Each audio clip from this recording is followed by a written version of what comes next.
Yeah, of all the things that probably get me most upset, it's when people start presenting climate change as if it's something new. The science behind our understanding of man-made climate change is very, very old and very well established. So the task we've taken on is documenting this history to help us understand where we are, how we got here, and how we can change course. Scientists have known for more than 150 years that carbon dioxide was a greenhouse gas. Fourier came up with this notion that there were gases in our atmosphere that allowed sunlight to pass through like a window, but then when sunlight bounced off the Earth's surface, they trapped the heat in, right? So you had now this establishment of what we now call the greenhouse effect.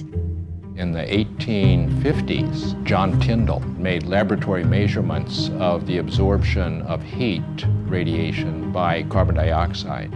And he concluded that if you change the CO2 in the atmosphere, it's going to affect the planetary energy balance. Tyndall was the one who really came along and proved that carbon dioxide was a natural thermostat that helped set our planet's temperature. In the late 1800s, it was the great Swedish chemist Arrhenius who first did the calculations about what would happen as we, as he put it, evaporated our coal mines into the air.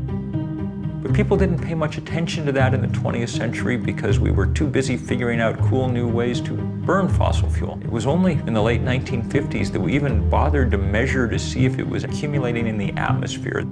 That instrument, which went up on the side of Mauna Loa in Hawaii, is the most important scientific instrument in the world. Beginning in 1959, it found that there was a steadily accumulating amount of CO2 in the atmosphere, the so-called Keeling curve.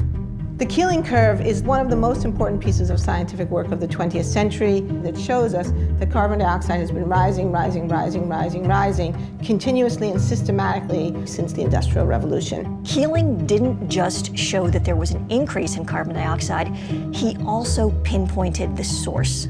And what Keeling showed so incredibly was that roughly 1 out of every 4 CO2 molecules in our atmosphere today were put there by us.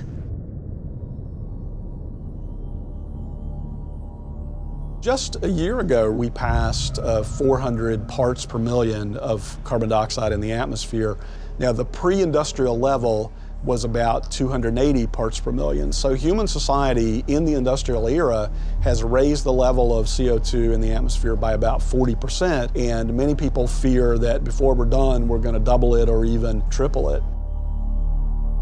We're pumping CO2 into the atmosphere at a speed which we have never seen before in modern human history. We are absolutely racing into uncharted territory. In our lifetime, human beings left behind the Holocene, this 10,000-year period of benign climatic stability that coincides with the rise of human civilization. We have crossed a great threshold, and we stand on the edge of others.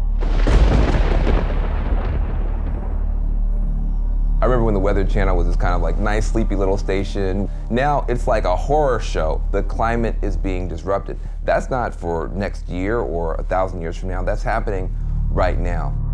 What all climate scientists will agree on is that the entire atmosphere has changed. All the atmospheric dynamics have changed. So every event that happens now is in the context of climate change, is different from how it would have been.